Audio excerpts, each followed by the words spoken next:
Hey everybody, it's Glockster42. Well, we got another build kicked out here. This is TAKOM's AML 90. And I'll get right to it. This kit is super highly recommended. 9.5 out of 10. I love this kit. In fact, I liked it so much I've got 3 more sitting in the stash to build. Yeah, like I need 3 more kits.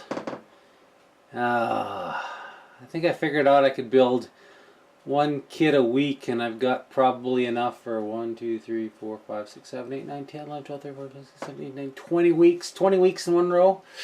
Oh, I probably got like 7. I probably got 10 years of models sitting there if I really was truthful, which is way too much. Anyway, back to TAKOM's AML 90. Guys, you can build 1 kit from TAKOM, build this one. It's amazing. I just loved it. It just fell together. I was going to do a build video of it, but I cracked the kit open at 8 o'clock in the morning, or 8 o'clock in the evening, and 4 a.m., well, I'm pretty much ready for paint. It fell together. So what we've got here is an AML in South African, AML 90 in South African service. South African colors, I use the Tamiya Flat Dark Earth XF52, which matches up very, very well with the South African colors. Now, unfortunately for a South African version, it's not quite right, so I'm using some artistic license here. The original Panhards came with an air-cooled engine, which this one has. This depicts an air-cooled engine.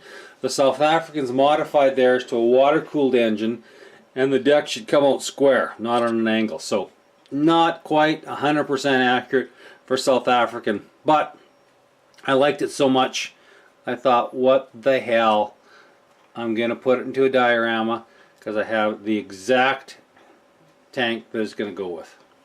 Now, finding South African Troopies is a little difficult, so I had the Tamiya Tiran 5 kicking around, built, and I wasn't going to use the figure, so I just kind of more artistic license. We used the Tamiya figures from the Tiran 5, which is kind of close because the South Africans and Israelis have had a fairly close working relationship. The helmets are fairly close. The uniforms are very, very close. I also used a flat dark earth from Vallejo to do up their uniforms and a khaki for their headset. I like the bearded guy with the sunglasses. Beards in South African Army, yeah, maybe on a long deployment, but once again, artistic license. So there you have it, guys. Alright, there you have it, guys. There is TAKOM's AML 90. Highly recommended. 9 out of 10. 9.5 out of 10. Build this one. It's a great little kit, and there's so many places you can put this. This thing was all over the world. In Africa, in Asia, in Middle East, just about everywhere. So it's a great little kit, guys. It's lots of fun. Take care, have fun, and go build some models.